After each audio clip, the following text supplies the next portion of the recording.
Two senior ministers are set to be demoted as Labor factions jostle for places in the Prime Minister's team. Let's go live to political correspondent Cameron Redden in Canberra.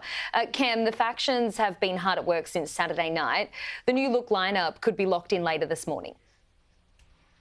Yeah, in a little under an hour, Holly, is when the Labor caucus will meet here in Canberra. Remember, how this works is the factions draw up the list of names that the Prime Minister will then choose his ministry from. And because there's been a rebalancing between the Labor right and the Labor left, some names from the previous ministry are set to miss out, including the Attorney-General Mark Dreyfus and the Industry Minister Ed Husic. Two of those names not expected to be in the second-term Albanese ministry. That meeting, as I say, to take place in under an hour from now, where the caucus will go through and present those names to its leader. Some of those in line for promotion include the likes of Sam Ray, the second-term Victorian MP, Daniel Molino, who has headed up the House Economics Committee, as well as Tim Ayres and the Victorian Labor Senator Jess Walsh as well. Just some of the new faces set to make their way into the Albanese ministry team. As I say, that meeting to take place in just under an hour from now, and then that new team will be sworn in formally at a swearing-in ceremony on Tuesday. We've got an awesome responsibility now to really repay the faith that the Australian people gave to us on the last election on Saturday. Yeah. And the first part of that is electing a government, and we do that through our own internal democratic processes. And Cam, the race for leader of the Liberal Party is down to two now. One of the contenders has decided not to run.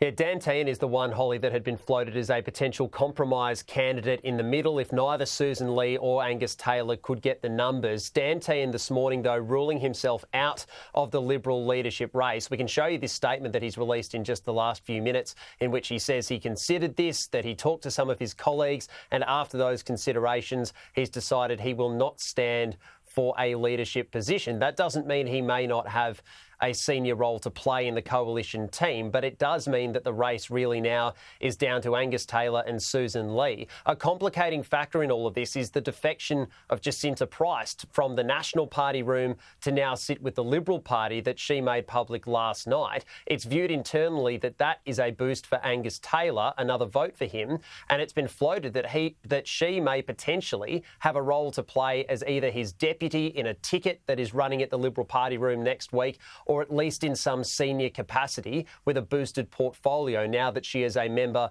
of the Liberal Party room and not the National Party room. But that defection has prompted anger from many of her colleagues who are now openly accusing Senator Price of disloyalty.